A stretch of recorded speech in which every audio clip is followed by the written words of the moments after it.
Finally, 5 million of Pakistan's 25 million Pashtuns have equal rights as citizens. The Pashtuns are Pakistan's largest ethnic minority. They speak Pashto and live according to Pashtunwali, a social code that values honor, hospitality, and revenge. 20% of Pashtuns live in Pakistan's federally administered tribal areas, a strategic area on the border with Afghanistan, known as FATA. Until this year, FATA was left outside of the Pakistani constitution and was governed by tribal laws. In May, FATA was merged into Pakistan and its residents became full citizens. Called the most dangerous place in the world by the US and a lawless land by Pakistanis, FATA has been the target of many army operations to rid it of violent elements. To understand why Pakistan is paying attention to FATA now, let's look at the region's history and its geostrategic importance. The mistreatment of tribal Pashtuns goes back to the 19th century.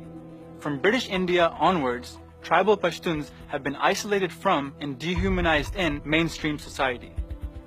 FATA was called the excluded areas and was cut off from the rest of British India. On the one hand, state law did not apply to the region. On the other, they were subject to a harsh set of special laws since 1876. These laws denied the tribes legal rights and imposed collective punishment.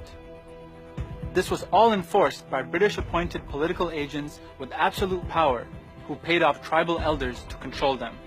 A Supreme Court justice from Pakistan described the true purpose of these laws.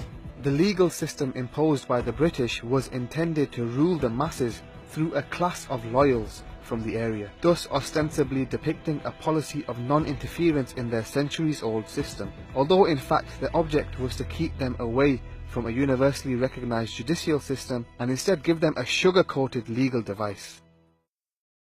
And these laws stayed in place after the British left.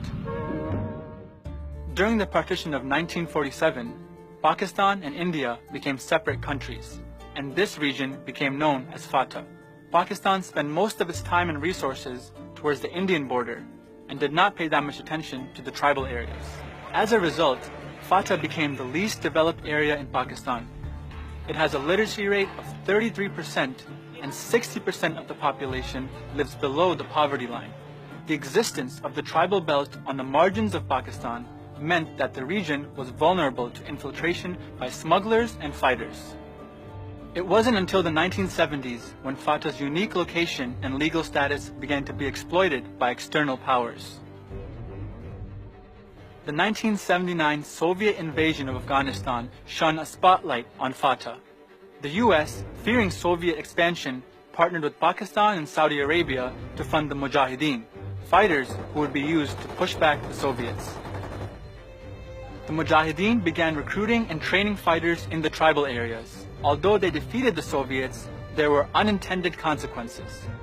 Recently we have obtained hard evidences of the Pakistani militia's involvement alongside with the Taliban. They have committed serious incursions inside the Afghan territory and they have enabled the Taliban to move towards the capital. The different factions began fighting for power in Afghanistan. One of these factions was the Taliban, backed by Pakistan. While FATA was an asset during the Afghan war, it would soon become a liability with the rise of anti-Americanism. Our war on terror begins with Al-Qaeda, but it does not end there. It will not end until every terrorist group of global reach has been found, stopped, and defeated. Conditions worsened when the US launched the so-called War on Terror and invaded Afghanistan in 2001, driving the Taliban out to take refuge in FATA. Under US pressure, Pakistan publicly abandoned support for the Taliban and allowed US forces into the tribal areas. However, the Taliban took advantage of FATA's unregulated status and established safe havens along the border.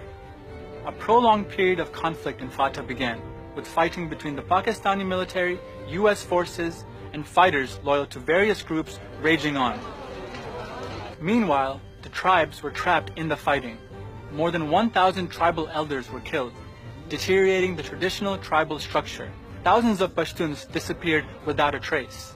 The conflict also displaced more than 1 million tribespeople and destroyed hundreds of local houses, schools, and businesses. Throughout, Pakistan viewed and justified the violence as a Pashtun problem, but this view hides the true drivers behind the issue. The tribal Pashtuns haven't had any political influence, access to media outlets, or self-determination from the time they were under the British-era laws. Even when the Pakistani president made reforms in 2011 to protect the elderly and the youth, the military reversed these changes. Security forces gave themselves the power to arrest any tribal Pashtun on the basis of suspicion or complaint. Do you believe that civil liberties